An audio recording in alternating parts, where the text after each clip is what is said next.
Hello, everybody. Welcome to this CIRCit webinar series. How to design and develop more circular products. That's probably the question that unites all of us in this webinar today.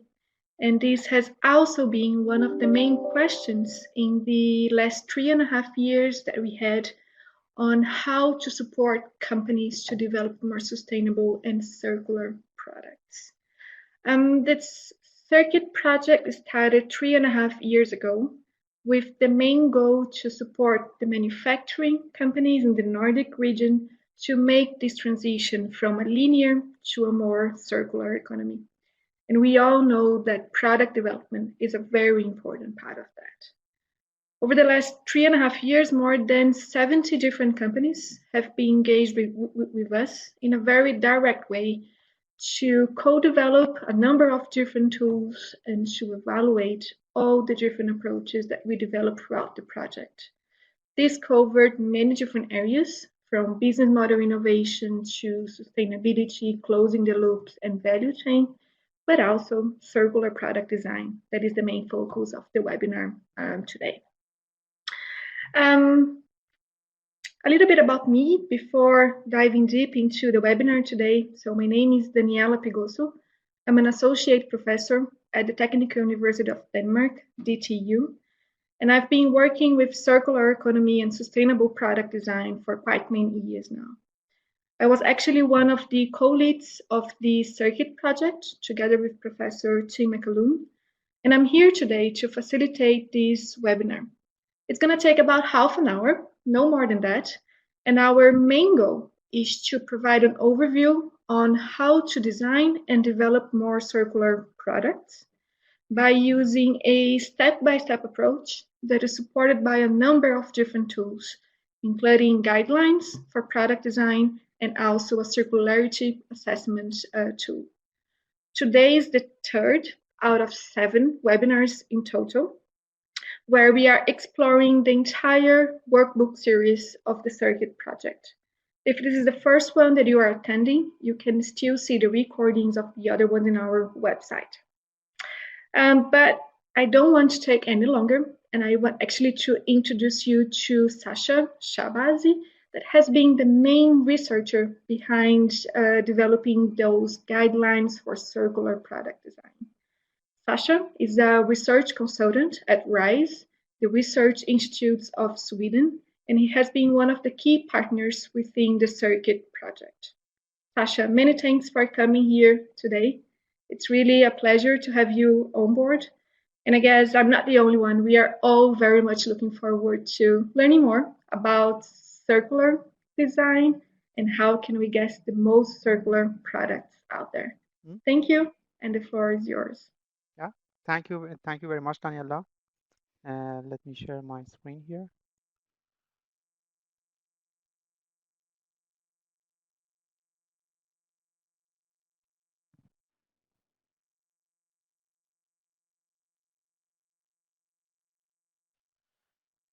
So hello everyone. Thank you very much to participating in the third focus area webinar of CIRCit project, which is about circular product design and development.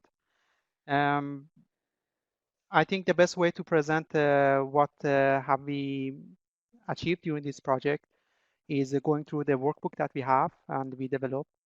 So I will go through the workbook and present the result that we achieved. We collected all the things, the tools and the guidelines, and we put them in the handbook. So I will go through the handbook step by step. I mean, and explain what we have done and what tools do we have.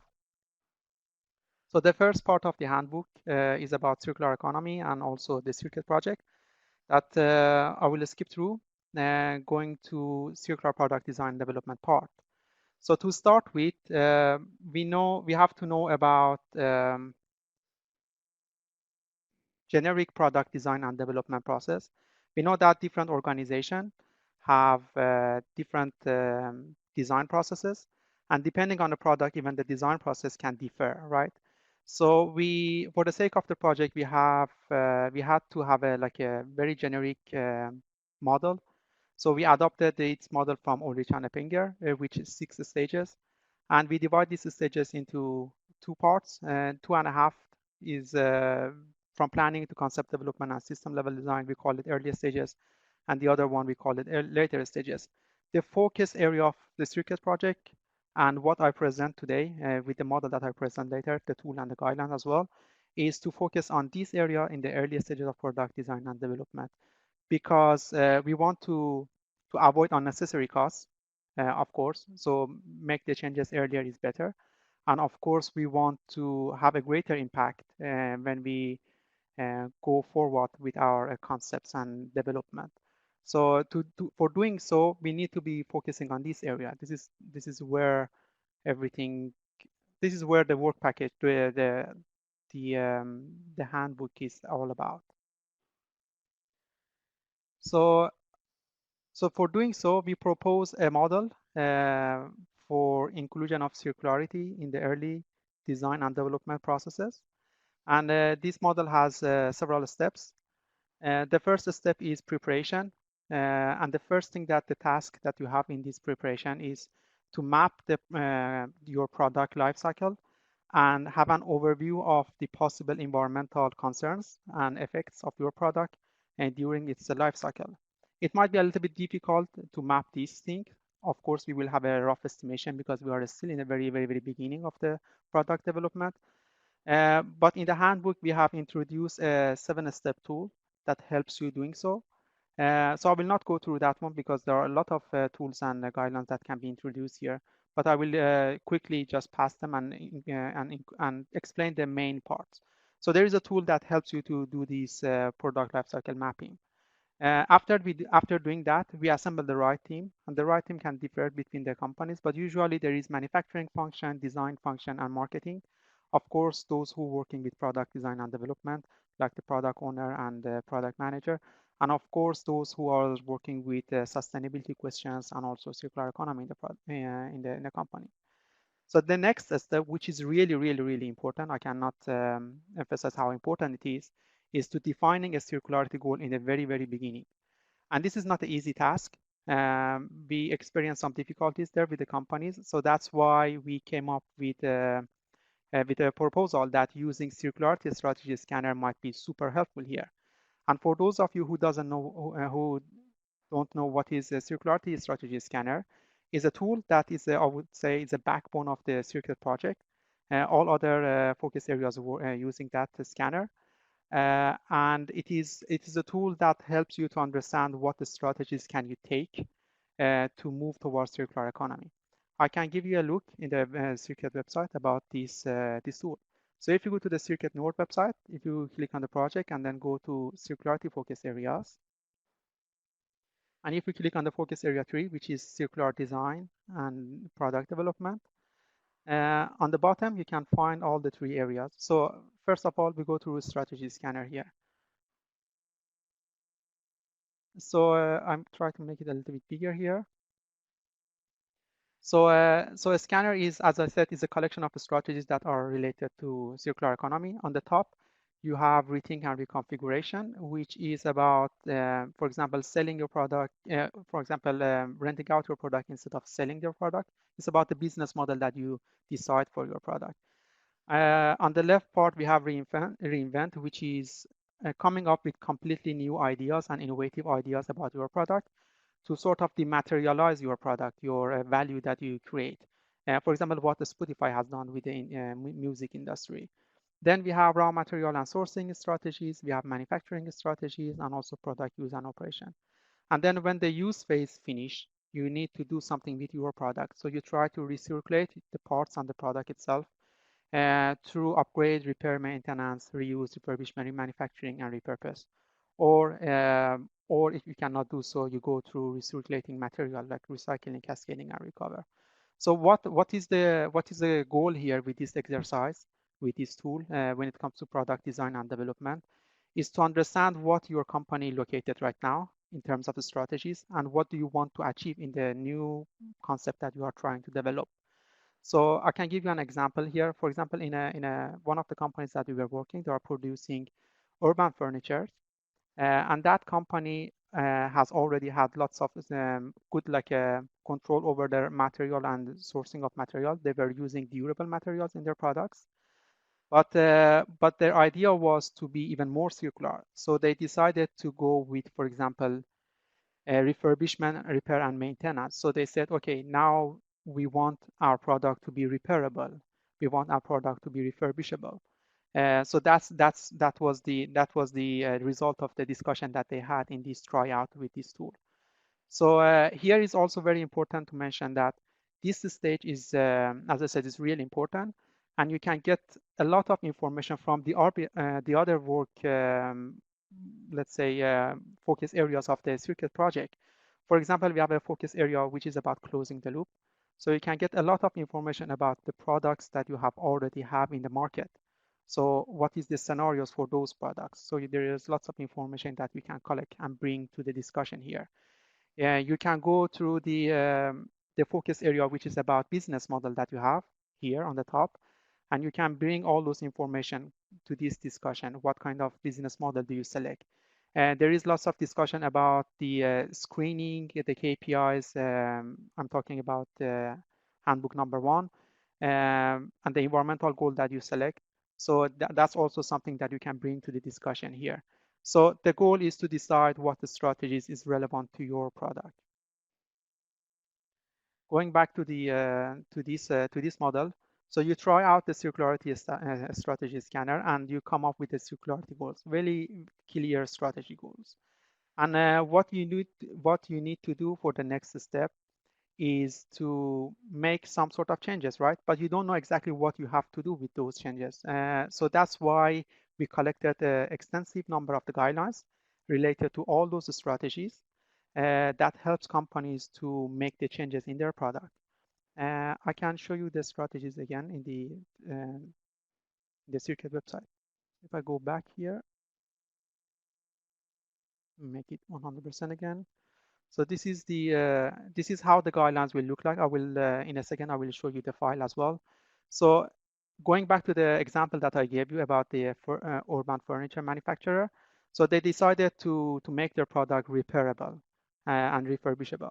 So in order to do so, they need to design their product to be easily dismantled non-destructively, and they needed to design their product to be easily spec'd with a glance, understand, okay, this part needs to be changed. So these are the guidelines that is related to the repair and maintenance. Of course, the design guidelines come up with two different layers, I would say, 2 different levels. The general guidelines, we call them, and detailed guidelines. And the detailed guidelines differs based on the material that you are using, differs based on the product that you have. So if I come down here, I click here, you can see the full file for the guidelines, all the design guidelines. I think I can so much near down. So if you can see, all the strategies are there. We gave a very clear definition of all those strategies. So sometimes it is a little bit difficult for companies to differentiate what is reuse or what is refurbishment, what are the differences. So that's why there is a clear definition of those. And then all the design guidelines for those specific strategies are also there, as I said, in 2 different layers or 2 different levels, detail and general ones. And also we gave some examples for inspiration from companies that participate in the CIRCit project and also companies that are out of the CIRCit project, as because not all the companies working with all the strategies. When you go through this strategy, you might understand that there might be some overlap between them. Of course, that's totally okay. But there are some tricks between them. For example, I can give you an example here. When you go through design guidelines for repair and when you go through design guidelines for reuse, both of them referring to having a durable material and component. But there is a trick here, because when you design for reuse, all the components of the product need to be as durable as possible, and they should have the same lifespan because you want to use the product without any change. But when it comes to repair, you usually want exchangeable components. So some part of the product needs to be exchangeable. So that part doesn't need exactly have the same lifespan of the other parts. Of course, the other parts should be very, very durable, but not exactly that part. So that's the trick that there is differences between designing for reuse and designing for repair. And of course, we have explained everything in these guidelines. As you can see, it's extensive. Everything's explained in details. So going back to our model, so now you have what we talk about. We have a strategy that is clear for you. You have a goal that you want to achieve. You know which guidelines are related to your product and to your company to achieve those goals and strategies. Sometimes what would happen is sometimes there might be some correlation between these guidelines. Some of them are supportive to each other, and sometimes, very rarely, they are contradicting each other that you have to manage them. So we have introduced a tool also there that you can you go through a matrix and you try to understand what are those contradictions. In a nutshell, I can give you an example. So for example, you have a product and you use a material that is very, very, very, very, very durable. But then at the same time, that material might be a little bit hard to manage it at the end of life. So what do you do? Which kind of material do you select? What is your decision there? So that's the idea that we did that tool, that you try to manage those sort of problems. So when you decide on the guidelines and when you go through everything, the next step is to make those changes on your product, right? So when you do the changes, you want to understand that, okay, what was the effect? What happened now? So that's why we have created a circularity assessment tool that helps you to understand what has happened to your concept, what has happened to your product, how circular your product is in comparison to the other concept that you have, or if you can compare like concept A with concept B and concept C. I will not go through the tool completely, but I can give you a very short introduction to the tool. So again, if we go back to, let me see. If you go back to the focus areas on the bottom, here you can find the tool. I click on it. It's an Excel-based tool. Okay, I have it here open here. So it's an Excel-based tool with different tabs. So of course there is instruction on how to use the tool. This tool is based, I forgot to say, if we go back here, this tool is completely based on the strategies and the goal that you selected here, and also the guidelines that you selected here. So it's not completely something new and unfamiliar with you. So you have gone through the guidelines already, you have gone through the goals and the scanner, so you know exactly how the tool is working out. So if you go back to the tool, so there is a like a short summary of the strategies here. There is a short summary of the guidelines that you selected here. And this is how the tool look like. I know there are lots of information here, but as I said, it needs another session to completely discuss this one. But as you can see, the guidelines are here. The ones that you selected, on the top, you write your goal. And what the tool does through the discussion that you have with the team that you decided in the beginning of the project, for different concepts, as you can see, concept A, concept B, and concept C here, for different concepts, it gives you a number, a circularity indicator. And the lower, it means it's better. I will go through the how things working here very, very quickly. So this is the visualization of the same numbers here. So it's much easier. It's much easier for you to understand. First, there are different color codings. So when the numbers, here are the numbers. And here are also these dots represent the numbers. So when the numbers are in the red area, it means that you need to have some changes in your design or in your concept, because if you don't do so, you don't achieve the goal, or the circularity goal and the strategy that you had in mind. When it's in the yellow part, it means that there are improvements that are necessary that you do. When it's in the green, light green, I would say, it means that there are some improvement potential, but still you are good to go. And when it's dark green, it means that you are okay. So what does it mean? So let's say you have three concepts, right? And for this product that you have, we go back to the example that we had for urban furniture manufacturer. So in that example, you want to produce a product that uh, it is produced of a standardized components across different models, because you want to go from one urban furniture that is located in Park A to the another urban furniture that is located in another part of the city, and you want to do the same maintenance and repair, and you want to do it as fast as possible, right? So it is really important that those components are the same across different models. So you can see here the concept B is the things that you are using, let's say the bolts and the screws that are using in the concept B are really good because they are the same as the normal one. But when it comes to, for example, concept C and A are a little bit Yeah, there are still here is in a green part, but it can be also on the top. When it comes, for example, another example, using durable and robust component and material. So as you can see, component C is definitely in the green area, and the concept C is also in the lighter green, which means that concept B is better than concept C in that specific regard, and concept A is completely here in the yellow part. So what would happen is you decide if you want to go with concept B, which is the best here, or do you want to make changes on the other concepts? As in general, you can also see that the concept B is totally mainly in the green parts, as you can see. So it means that this concept is indifferent based on different guidelines that you selected. It's better or it's more circular in comparison to the other concepts, right? This is exactly the result that you got. The number is lower. So this is where how the tools work out. But what would happen here is you go through the tool, you understand, okay, we have three concepts, we made the changes. So you try out the tool, you understand, okay, concept B is better, but then you want to still to make some changes and refine your concepts, right?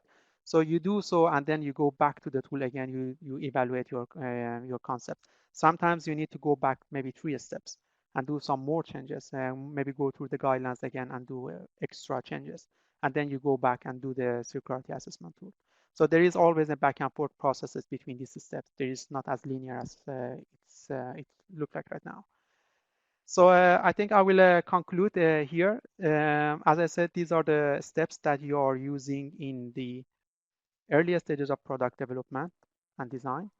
Of course, in the project, if you go through the handbook, we have different elements for all these stages. And of course, we have different tools for all these stages. But for the sake of the webinar, we just focus on this area. Yeah. Wonderful. So Thank you very much for a very nice presentation, Sasha, and a very nice overview as well. I know you have so many different tools and approaches. It's yeah. always difficult to make it fit within the time of the webinar. We do have already lots of questions to you. So if Yeah. you have a question, please add that in the box and then I can ask to Sasha. And I will try to follow your process to ask those questions. The first question, you present those 4 main steps for integrating circularity into product design. How long does it usually take to implement them? I mean, I would say it's depending on the product and what kind of I would say strategy do you select and what kind of goal do you have. So I mean, depending on the product is of course different. I mean, you cannot compare like a urban furniture with like let's say a car, right? It's completely two different things. Mhm. And even when we say urban furniture, I think it takes a lot of like several months, more than 6 months to even make the changes to coming up with the changes. So I would say it take a long time. People should be patient with the circularity. It's not gonna happen with 1 day or 2 days or with one workshop. And of course, but the general answer depends on the material that you are using, depending on the product, depending on the components, and depend on the strategy, the goal, and everything. Mhm. Yeah, it Yeah, makes sense. If we look into step 1, that is about yeah, defining the circularity goals, yeah. we have a question here in relation to if you have any recommendations on how many goals to set in a typical product development process. And then how do we prioritize between goals if we need to do so? I would say I don't know exactly the number. I mean, I cannot say 3, right? So that's wouldn't be a good answer. But I would say few as possible, but very, very like how do you say on point goals. So we want to do exactly that. For example, I will go back to the example that I gave about the urban furniture. I mean, they were already sort of a circular, but they wanted to be more. And then what they decided, okay, we want to extend our product life even more. How do we do that? That was the goal. We want to extend our product life cycle or lifespan. How do we do that? Then that was the goal. Then they came with, okay, we can do the repair, we can do the refurbishment as well. So that's how we do that. So I don't recommend to come up with lots of strategies because all of them are interesting, of course. I don't recommend to go with a lot of them. I will go with few and be very, very how do you say, critical with what you decide. Mm-hmm. Have a very clear plan on what you want to do. Yeah, and then I guess the priority might depend on the type of products that you are developing, what is your overall circularity strategy, and so forth. Exactly. Yes. Great. If we go to step 2, that's about Yeah. deploying the guidelines. And we have 2 questions in relation to that.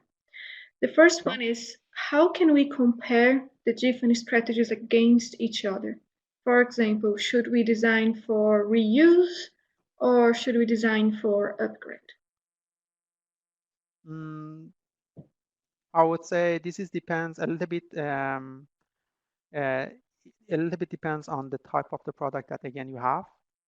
I mean that's interesting about the product development is you cannot like give a complete definite answer for the questions. So depending on the product that you have, again here you cannot. Um, and also it depends. I would say it also depends on the business model that you select.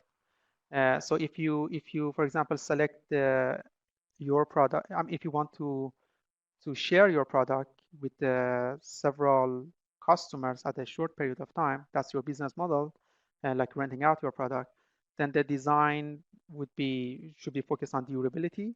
So the strategy that you select is durability, the product use phase. It's not the end of life phase. It's during the use phase. So it depends on what the strategies, what business model that you select. Mm-hmm. Yeah, and I guess the next question is also connected to that one. If you could provide some examples of some design changes that can help in increasing the circularity of a product. I mean, there are, I can give you here. I mean, if I again referring to the website here. So if we go on the guidelines for You need circularity, to share it circular again, product. Sasha. Oh yeah, that's right. Can you see my screen now? Yes. Okay, so if we go to, now I'm going from beginning again. So if we go to the project and then we focus on, click on circularity focus areas, we go to number 3. And then on the bottom, we go to the guidelines for circular product development. And then here, as I said, in the guidelines, there are examples of how they made the changes, but there's also specific examples there as well.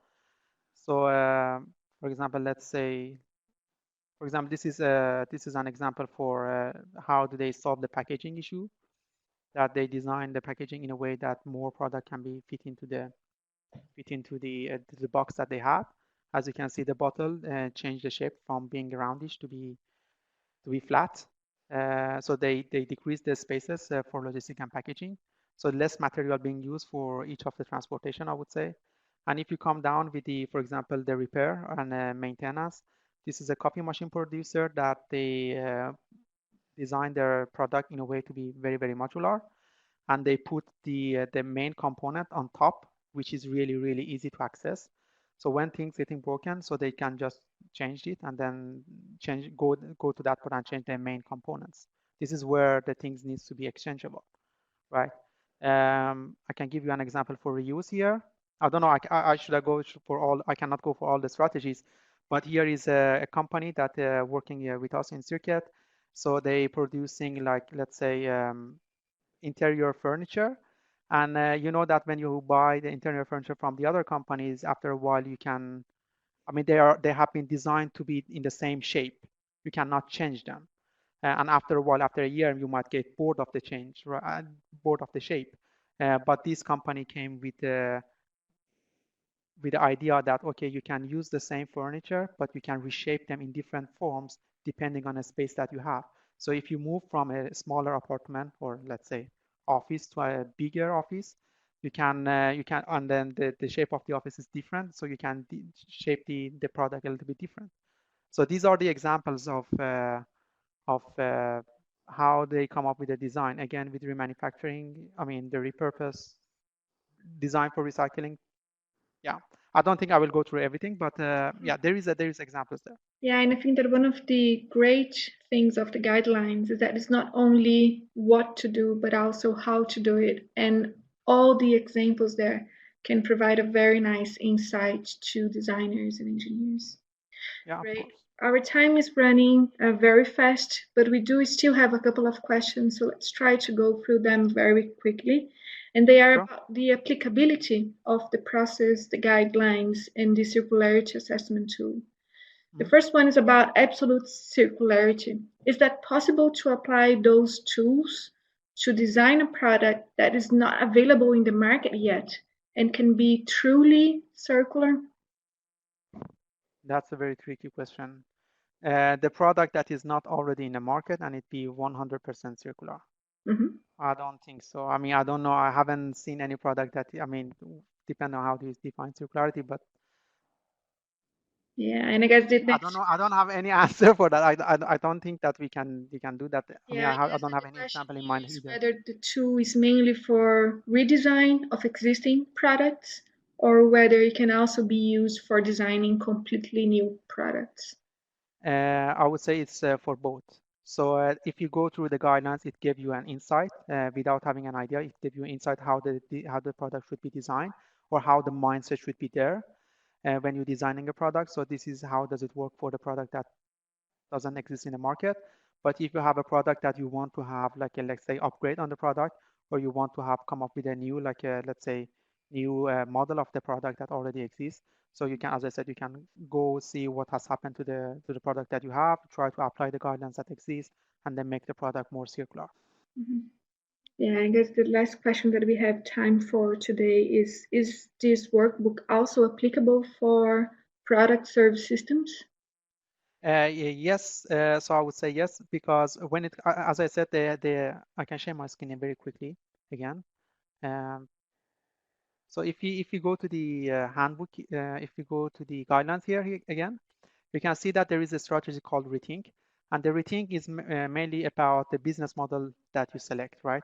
So there is also some design guidelines for rethinking, right? So if you scroll down, actually, there are lots of guidelines related to product service system and the rethinking strategy, right? So for example, you have to think about the activities that supports during the operational stage. There are some details about that one. You want the product to be robust, of course. You want to fulfill the customer's requirement and value creation. Sometimes because it is shared between different customers, you want to use maybe digitalization sort of IoT solutions to customize based on the specific customer's needs. Yeah, and of course, yeah, exactly. So there is. So it is possible to use it to answer your question. Perfect. Thank you very much for your time today, Sasha, and for the very nice discussion. I know we have some questions we didn't have time to answer, for example, about using design thinking into the process and also considering the biocycles. We will get back to you individually with answers to those questions. But just before saying goodbye for today, I have a couple of announcements to make to you. The first one is about a series of, actually a workshop that we'll be carrying out in September. It will be a hands-on workshop that will be here in Copenhagen, but we'll also have hubs in all the different Nordic countries where you can also join physically. And the basic idea of those workshops will be to try out all of those tools in a hands-on activity. So if you have the interest to join, I'm gonna put the link now into the message bar, and you are welcome to pre-register, and we will send you more information in due time. And just before saying goodbye for today, I just would like to announce our webinar tomorrow. We'll be focusing on the smart circular economy and how we can use digitalization as a way to accelerate this transition to a circular economy. Ivan from NTNU will be with us tomorrow, detailing the key results of the workbook and some different approaches and cases on how we can actually do that. So thank you very much for today. I hope to see you all tomorrow and we keep in contact. Thank you. Bye bye.